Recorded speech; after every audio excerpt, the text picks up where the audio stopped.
marketing is not advertising. It's understanding your target customer and how you're gonna speak to them. So it's really a holistic view of what it takes to make your product or your service successful. There's no better way to get to know a guy than to roll around the mat with him and try to choke him out. There's just no way. Welcome to another episode of the Transform Podcast. We're here in episode number 9 with Mario, brother of mine here from Jiu Jitsu, Rise Jiu Jitsu in the back, representing the house. So without further ado, Mario, tell me about you, man. Tell me who you are. Man, I have a lot of things to say, and I'll try to keep it short and to the point. But I'm the type of guy that likes to do a lot of things. Go into my interests. I'm very business minded. I'm very family minded. And as you can see, I like to go deep into some of the things that I like to do, like jiu-jitsu. But apart from that, I do music. I'm a musician. I produce. I like code. I do code. I like to incorporate all these creative things that I do, as well as my physical things, into my business and into my family life, and everything is just all works together. Beautiful, brother. So you took me there to many, many different parts of your life. Tell me, let's start with music. Tell me about music. How did you get into that? Well, that's a long story. That starts with my grandfather. His name is Mayoto. He's from Puerto Rico, and he was a famous musician in the 1980s. He worked with a lot of the most famous salsa musicians in the world, one of them being Gilberto Santa Rosa. Back in the day, Gilberto Santa Rosa, along with was a friend of my father's in school. And when he was 14 years old, my father talked to my grandfather and said, there's this guy in my school, his name is Gilberto Santa Rosa, he's my best friend. I would like you to, give him a chance to let him record. And therefore, Gilberto Santa Rosa, the first song he ever recorded professionally was with my grandfather, Mario Ortiz. Wow. Okay? And then after that, my grandfather's a legend in the business of music. He's known as a kind of genius when it comes to musical arrangement and the things that he did back in the day. And ever since then, my grandfather, when I was a kid in Puerto Rico, he sat me down on a piano and he said, learn to play piano, okay? And then, after that, my dad continues to make records. He just came out with a new one. My dad's been nominated for a Latin Grammy 2 or 3 times, I think, something like that. And he just came out with a new record that's all about his interests, which are music, which are movies, and he incorporated themes of Star Wars and other things that I grew up with into Latin jazz. Which he just came out with one right now, but now that's, I believe, his 3rd album.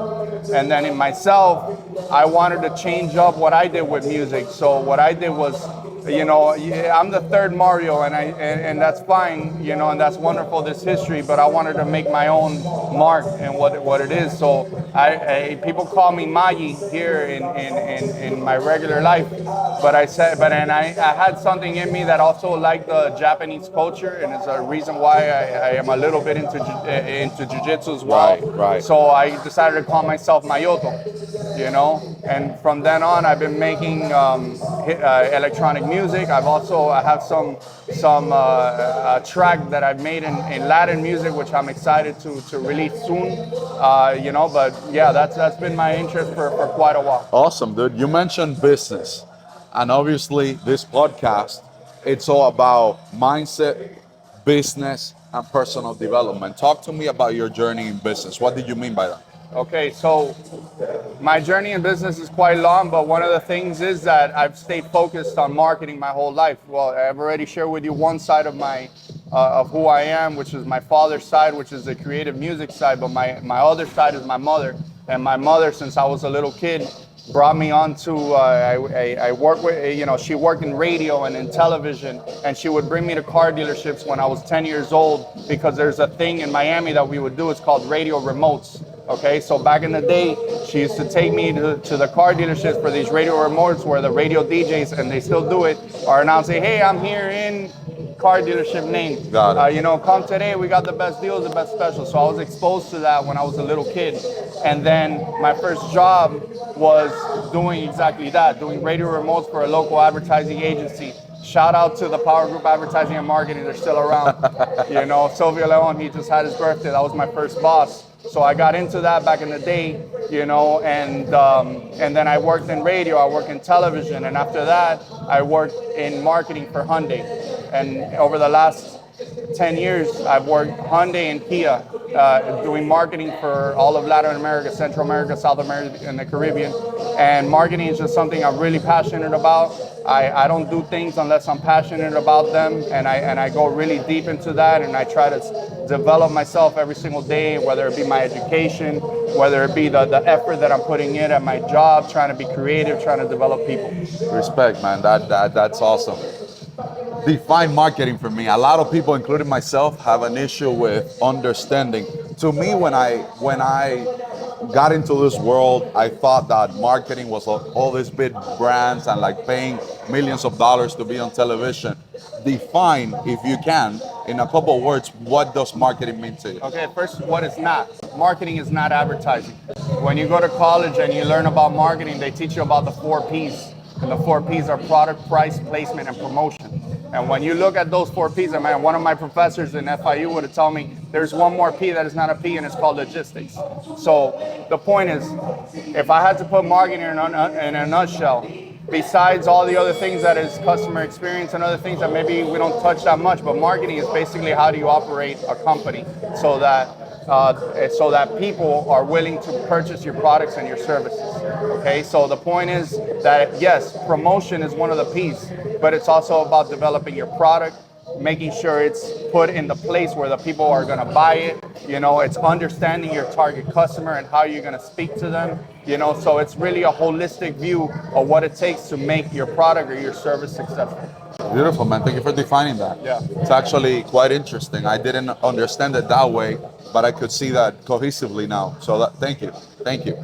Talk to me about what you're doing now. Who's Mario as a person, as a human being? Tell me more about you.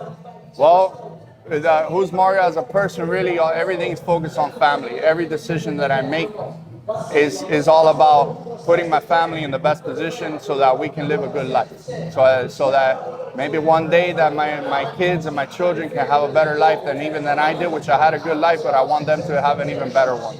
So that's one. But I do have my personal, you know, you have your family, but you have to think about yourself as well. So that's why you see me here in Jiu Jitsu doing things like this, because this is something that I always wanted to do ever since I saw the Gracies in the UFC from the very beginning. This is when I was a little kid, I used to watch this and I was inspired by that, you know? So besides all the decisions that I make in my career and everything to improve my family's life, I focus on myself a lot to try to improve myself, you know, every single day. Beautiful. So what's the best piece of advice you've ever been given? I think there's 2 of them, okay? A long time ago, when I was working in a certain job that I wasn't so happy with and all that, I was commuting about an hour and a half just to get to work. Everybody in Miami here might understand that. But while I was commuting, that gave me an opportunity to listen to podcasts, and you know, it's a long time. And it might not be one piece of advice, but Joe Rogan is a person that taught me that your life is not defined by one thing that you're doing. It's not defined by your one job. Actually, you can have many jobs, and you can have many interests that you can do and explore and experience, and that you shouldn't be afraid to try these things, because the most important thing in life is making sure that every single thing and every single day of the thing that you're doing is something that you love. Yeah. You know, so that's one of them. Okay, so that I pretty much guide my life by that.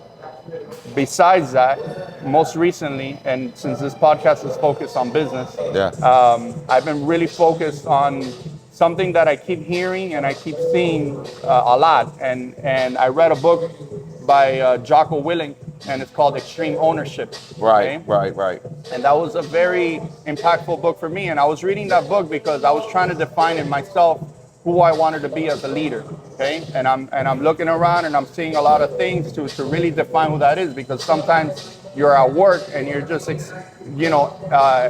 just looking at what your boss does or what his boss does, but not necessarily what you're observing is the whole scope of what is necessary to be a leader. What are all the options out there? So that's why I read. You know, and I look at things like that. So what I would say, another huge piece of advice, which is that entire book, but I've been reading another one that's also about leadership, and it keeps coming up, is about taking responsibility for everything.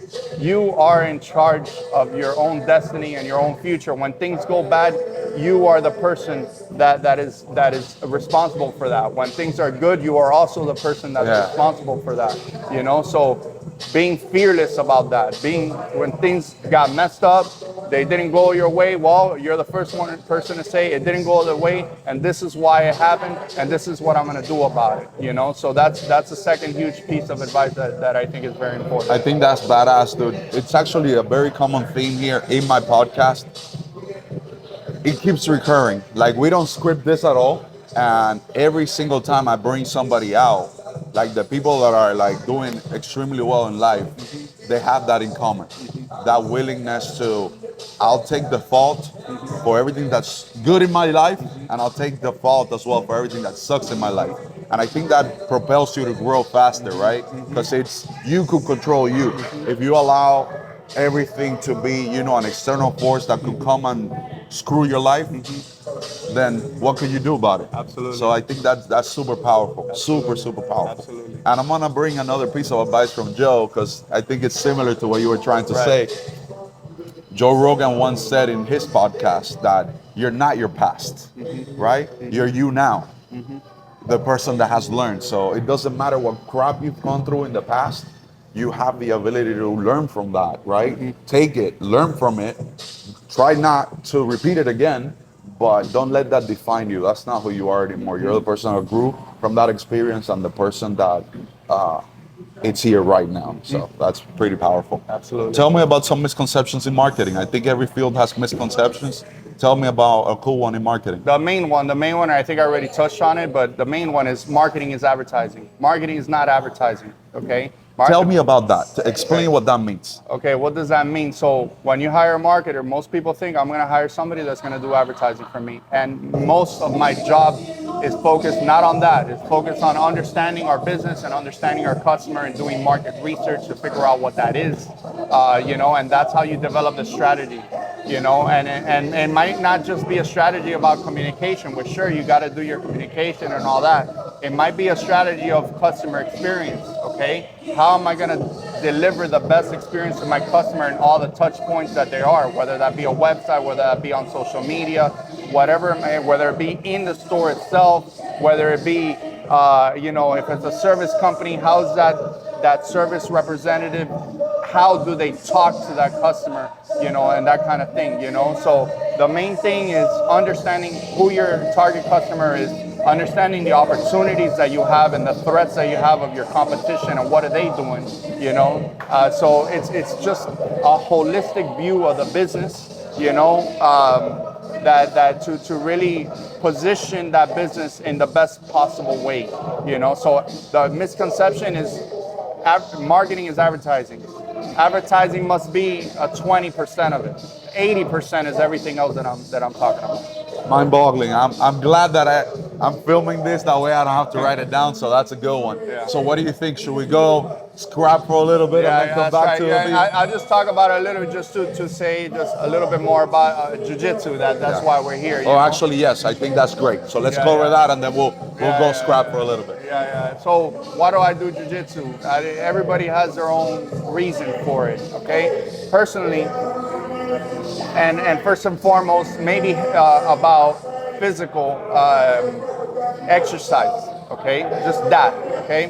Before I jiu-jitsu, I would go to the gym, but I wasn't very motivated to go to the gym all the time, okay?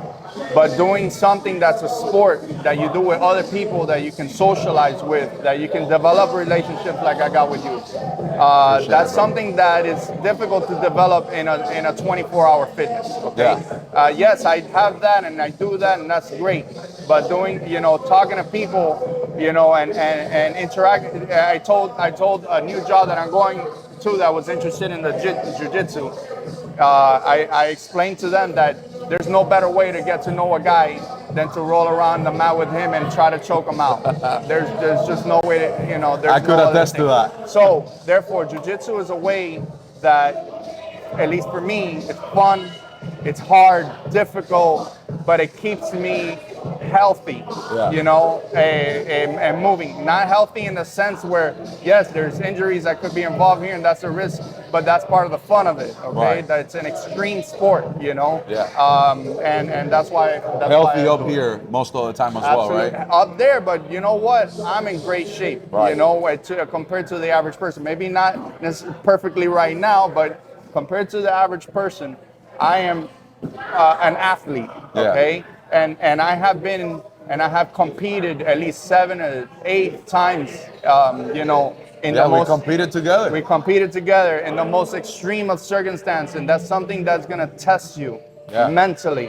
Whatever we do here is hard, but when we go out there and we fight some guy that is trying to really break your arm and really choke you out for real, Yeah. you know what you're really made of. Makes a big difference for sure. You know? Yeah, it's a way of life. Jiu-jitsu is a way of life. It's a way to find your community, camaraderie like nowhere else. Like you said, you know, it would help you with your health, your mental health, your physical health. It would change your life. Absolutely. And I'm happy that I met you here, dude. Yeah, man. Yeah. So what do you think? We go scrap for a little Let's bit? go We go scrap. roll? Let's go scrap All for right. a little bit. I'll see you guys in a All couple right. minutes. All right.